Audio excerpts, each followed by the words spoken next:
Salut, je vous souhaite la bienvenue sur notre chaîne. Nous allons voir un nouveau numéro dont le thème est « Souvenez-vous de la femme de Lot ». Souvenez-vous de la femme de Lot. Et la grande idée, c'est que la vie d'un homme ne dépend pas de ses biens. C'est le Christ qui nous a dit, fut-il dans l'abondance. La vie d'un homme, c'est ce qu'il est devant le Seigneur. Et le texte de base, c'est Luc 17, 21 à 32. Il est écrit ceci, il dit aux disciples, « Des jours viendront où vous désirerez voir l'un des jours du Fils de l'homme, et vous le verrez point. On vous dira, il est ici, il est là. N'y allez pas, ne courez pas après, car comme l'éclair resplendit et brille d'une extrémité du ciel à l'autre, ainsi sera le Fils de l'homme en ce jour. Mais il faut auparavant qu'il souffre beaucoup et qu'il soit rejeté par cette génération. Ce qui arrivera du temps de Noé arrivera de même au jour du Fils de l'homme. Les hommes mangeaient, buvaient, se mariaient et mariaient leurs enfants, jusqu'au jour où Noé entra dans l'arche, le déluge vint et les fit tous périr. Ce qui arriva du temps de Lot arrivera pareillement. Les hommes mangeaient, buvaient, achetaient, vendaient, plantaient, bâtissaient. Mais le jour où Lot sortit de Sodome, une pluie de feu et de soufre tomba du ciel et les fit tous périr. Il en sera de même le jour où le Fils de l'homme paraîtra. En ce jour-là, que celui qui sera sur le toit et qui aura ses effets dans la maison ne descende pas pour les prendre, et que celui qui sera dans les champs ne retourne pas non plus en arrière. Souvenez-vous de la femme de Lot. Souvenez-vous de la femme de Lot. Un mot, c'est le verbe souvenir. Se souvenir. C'est avoir une mémoire d'eux. Se rappeler. Le Seigneur nous invite à nous rappeler. De quoi? Des erreurs du passé. De la femme de Lot. Elle avait regardé en arrière ce qu'il avait coûté la vie. Le jugement de Dieu était tombé sur lui. Dans ce passage, le Seigneur donna ensuite quelques exemples pris dans l'Ancien Testament, comme nous venons de le lire, montrant que les hommes avaient négligé d'être vigilants. Donc, les exemples que le Seigneur avait pris dans l'Ancien Testament montrent clairement que ces hommes-là avaient oublié d'être vigilants. Ceux qui vivaient avant le déluge, que nous lisons, que nous venons de lire, dans Luc 17, 26 à 27, ce qui arriva du temps de Noé arrivera de même au jour du Fils de l'homme. Les hommes mangeaient, buvaient, se mariaient et mariaient leurs enfants, jusqu'au jour où Noé entra dans l'arche. Le déluge vint et les fit tous périr. Voilà l'exemple que le Seigneur avait pris, tiré dans l'Ancien Testament, au temps de Noé, pendant qu'il prêchait. Il leur criait après, Dieu va détruire le monde, Dieu va détruire les hommes. Recevez le message, personne n'écoutait. Et il continue pour dire les habitants de Sodome. Luc 17, 28 à 29. Ce qui arrivera du temps de Lot arrivera pareillement. Les hommes mangeaient, buvaient, achetaient, vendaient, plantaient, bâtissaient. Mais le jour où Lot sortit de Sodome, une pluie de feu et de soufre tomba du ciel et les fit tous périr. Et le Seigneur tire un exemple par Sodome et Gomorrhe de Madame Lot, la femme de Lot. Luc 17, 32. Souvenez-vous de la femme de Lot. Nous devons nous souvenir De qui? De Madame Lot. Pas pendant qu'elle était dans Sodome et Gomorrhe, mais ce qu'elle avait vécu lorsqu'elle était sortie de Sodome et Gomorrhe. C'est ça qui nous intéresse. Et Jésus reviendra d'une manière aussi soudaine que ces événements. Et ce sera insensé de regarder en arrière avant. Je dis maintenant là. Ce sera insensé pour nous de regarder en arrière maintenant avant la venue de Jésus. Si pour Sodome et Gomorrhe, ils étaient sortis, ils étaient épargnés, et c'est par la suite que Madame Lot a regardé en arrière. Mais pour nous, le regarder en arrière, c'est avant que le Seigneur ne vienne. C'est notre exercice. La femme de Lot fut changée en statut de sel parce que son attachement aux biens matériels était grand, qu'elle n'avait pas pu s'empêcher de regarder en arrière pour voir ce que ces biens devenaient après elle.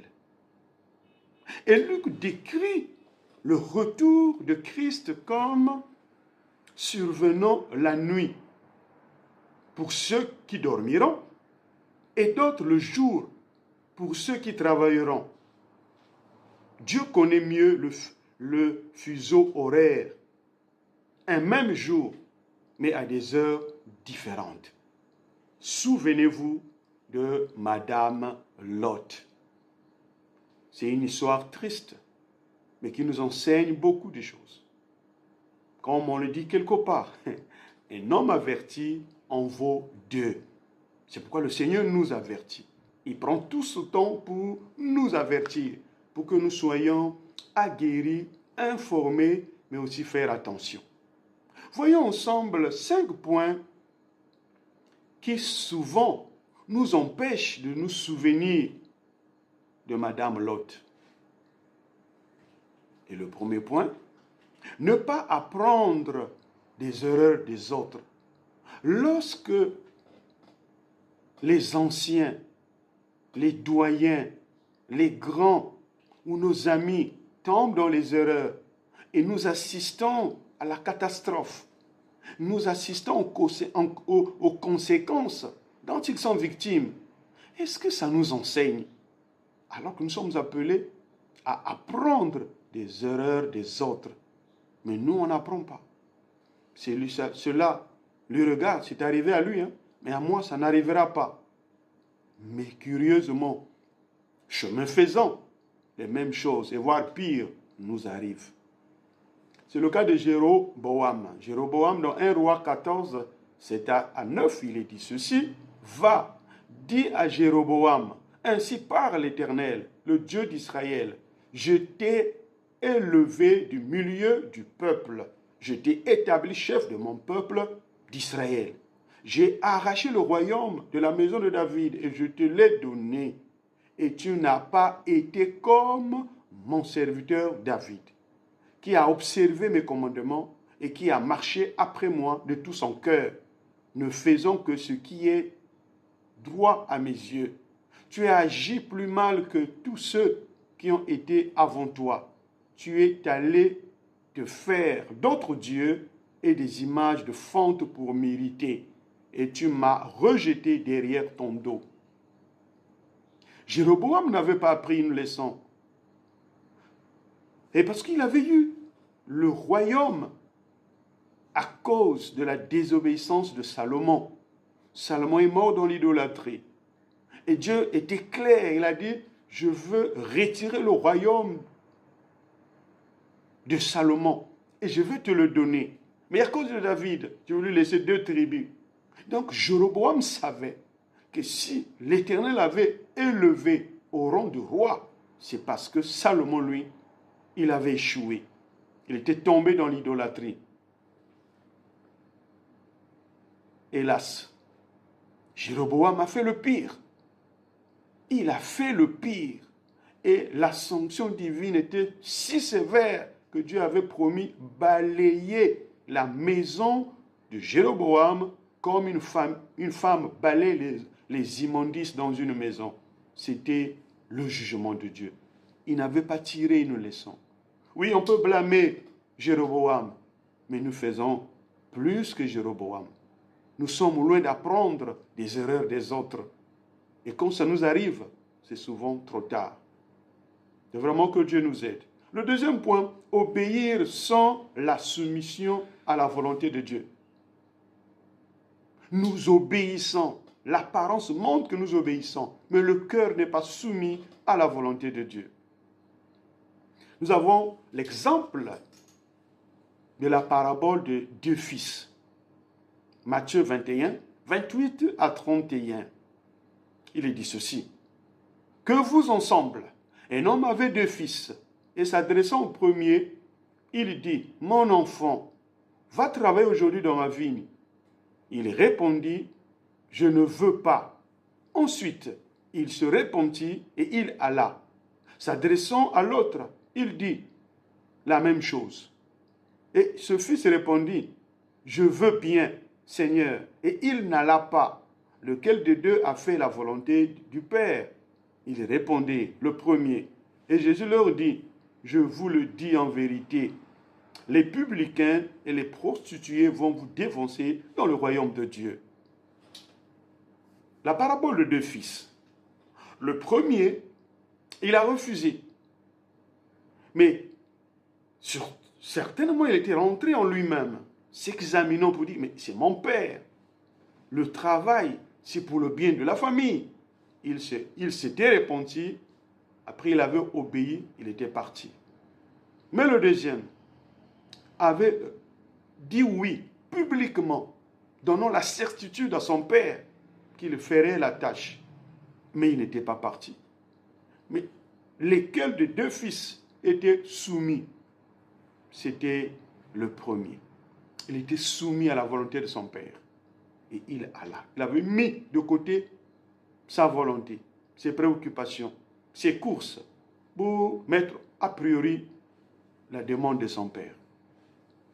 Les fils soumis, le fils soumis est celui qui avait fini par aller au champ. Et Madame Lot était certainement entraînée de force hors de Sodome, car son cœur était resté attaché à la ville. Elle n'était pas soumise à la volonté de Dieu. L'ordre était clair. Échappez-vous, prenez de l'avance, hâtez les pas, jusqu'à ce que vous soyez hors état de nuire, jusqu'à ce que vous soyez en sécurité avant que le feu ne tombe. Mais dans son cœur, elle ne voulait pas sortir, parce qu'elle était attachée à ses biens matériels. Pendant qu'elle sortait, son cœur était derrière elle. Et donc, elle était partie. Pas de bon gré. Tout ça parce qu'elle n'était pas soumise. Si nous ne sommes pas soumis, il nous serait difficile. Il nous serait difficile d'associer l'obéissance à la soumission pour faire exactement ce que le Seigneur nous demandera de faire. Le troisième point, qui fait partie de nos leçons, quitter un endroit physiquement sans le quitter aussi dans les pensées, c'est ne rien faire. Combien nous quittons un endroit, nous quittons une maison, un quartier, une ville, un pays, ou le lieu du forfait, le lieu du crime, mais où que nous soyons, nous allons porter notre conscience. Mais pour Madame Lot ici, elle avait quitté physiquement Sodome et Gomorrhe, mais moralement, émotionnellement, dans ses pensées, elle était toujours à Sodome et Gomorrhe. Tout son cœur y était. Tout ce qu'elle pensait, elle ne voyait pas l'avenir, elle voyait l'arrière, ce qu'elle avait laissé. Donc elle n'était pas sortie dans ses pensées. Sodome et Gomorrhe étaient dans sa tête, dans ses pensées. Donc elle n'était pas sortie. Et un tel comportement ne peut jamais nous aider à tirer les leçons des erreurs des autres et surtout tirer une leçon ou se souvenir de Madame Lot. Il nous serait difficile. Le quatrième point, Ne pas tenir compte de la fin des choses. Ça nous arrive comme ça. Ne pas tenir compte de la fin des choses. Le Seigneur nous dit clairement, ne méprisez pas les faibles commencements, car la fin d'une chose vaut mieux que son commencement. Combien commence bien, mais termine mal. S'il faut revenir à Madame Lot, on va se rendre compte qu'elle était sortie de Sodome et Gomorrhe. Quelle grâce qu'elle avait eue ce jour-là, alors que les autres était ignorant, ne savait pas. Elle avait la révélation, elle avait la connaissance. Elle était sortie aux portes même du salut. C'est là où elle avait péri. Comme dit un adage de chez nous, la dame Jeanne se casse devant la porte. La maman est partie à la rivière après avoir parcouru des kilomètres. Quel effort, quel sacrifice. Mais arrivé au seuil de la porte, c'est là où la dame Jeanne se casse. Que le Seigneur nous aide à tenir compte de la fin des choses. Ce que nous sommes en train de faire aujourd'hui, quelle serait la fin? Quelle serait la conclusion? Souvent, on n'y pense pas. La femme de Jéroboam, nous sommes dans Roi, chapitre 14, le verset 4. On parle de Madame Jéroboam, parce que Jéroboam avait une situation. Son garçon était tombé malade. Et la Bible précise que c'était le seul qui avait quelque chose de bon devant l'Éternel. Et Dieu voulait épargner cet enfant-là pour qu'il ne subisse pas le jugement de sa famille. Et Dieu était clair, le seul qui devrait mourir de façon digne, avoir des obsèques, c'était cet enfant qui était tombé malade. Certainement, Jéroboam avait consulté ses prêtres. Il avait invoqué ses dieux, ses faux dieux, sans suite. C'est là qu'il va se rappeler du prophète Akija, qui lui avait donné la prophétie. Et cette prophétie s'était accomplie à la lettre. Il s'est souvenu de lui. Certainement, il craignait que ces prêtres-là puissent lui poser la question, à savoir, mais pourquoi tu envoies la reine auprès du prophète Akija, alors que nous avons nos dieux? Donc, il a demandé à sa femme de se déguiser, se donner pour une autre. Et la Bible nous apprend que le prophète Akija, il était fort avancé en âge. Il avait des yeux troubles, il ne voyait plus rien. Il était avancé en âge. Mais comme nous le savons, la révélation, le ministère ne vieillit pas. La révélation ne tient pas compte de l'état physique. Aveugle, muet, le Seigneur, lui, il se montre et il révèle. Et pendant que la reine s'était déguisée pour aller chez le prophète Akija, avant même qu'elle n'arrive, Dieu avait déjà averti son serviteur. Madame Jéroboam arrive pour telle situation. Mais ce que tu dois savoir, c'est qu'elle s'est donnée pour une autre, elle s'est déguisée. Mais elle vient pour ça, pour ça. Voici comment tu vas répondre. Voilà un homme. Non seulement qui a bien commencé, mais aussi qui avait bien fini. Il avait bien fini. Parce qu'à cet âge-là, il ne voyait pas. Il pouvait faire recours. Il pouvait importuner. Même Jéroboam, à qui il avait donné la prophétie. Mais il est resté dans son coin. On peut se poser la question. Comment l'Éternel, alors qu'il était dans l'intimité, alors qu'il écoutait ses cris, alors qu'il se révélait à lui, mais pourquoi ne lui avait-il pas donné une bonne vue? On nous parle de Moïse, que Moïse, à 120 ans, ses yeux étaient normaux, il voyait clairement, il avait sa vigueur. C'était une grâce qu'il avait reçue. Oui, Dieu fait grâce à qui il veut. Mais ne pas tenir compte de la fin des choses, c'est vraiment dramatique.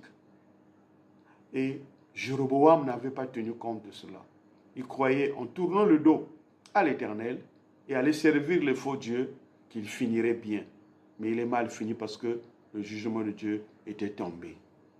En conclusion, nous devons nous souvenir de qui nous avons vu de Madame Lot. Qu'avait-elle fait Elle retourna en arrière. Elle regarda en arrière. De quoi la reproche-t-on? Son cœur était attaché aux biens matériels, laissés dans Sodome et Gomorrhe. Nous avons laissé des choses dans le monde. Paul dit, ce qui était pour moi comme un gain, je le considère comme de la boue à cause de l'excellence de Christ. Comment quitter les choses interdites? Ce sont ces 4 vérités que nous venons de voir. Puisque ces 4 vérités, nous les avons développées dans le côté négatif. Alors, nous devons les pratiquer du point de vue positif. Apprendre par les erreurs des autres. Faisons un effort. Dieu nous parle différemment, de plusieurs manières. Et donc, à travers les erreurs des autres, c'est une manière que Dieu utilise pour nous enseigner, afin que nous prenions garde pour ne pas tomber dans les mêmes bêtises. Donc, apprenons par les erreurs des autres. Le deuxième point, obéir avec soumission. Que notre obéissance soit moulée dans la soumission. Le troisième point, quitter physiquement et mentalement un endroit mauvais. Ça ne sert pas à garder ces mauvais souvenirs. Ils ne nous seront d'aucune utilité. Et enfin, le quatrième, considérer la fin de toute chose. Ce que nous sommes en train de faire, quelle sera la fin? Vraiment que le Seigneur nous bénisse. Jésus nous demande de nous souvenir de Madame Lot. Et la bonne manière de le faire est de mettre en pratique ces quelques leçons apprises. Il y en a bien d'autres. Mais ces quelques leçons peuvent nous aider à nous souvenir de Madame Lot. Vraiment que le Seigneur nous aide. Et toi qui as pris la décision, vraiment réponds-toi et le Dieu de miséricorde sera avec toi. Que Dieu vous bénisse.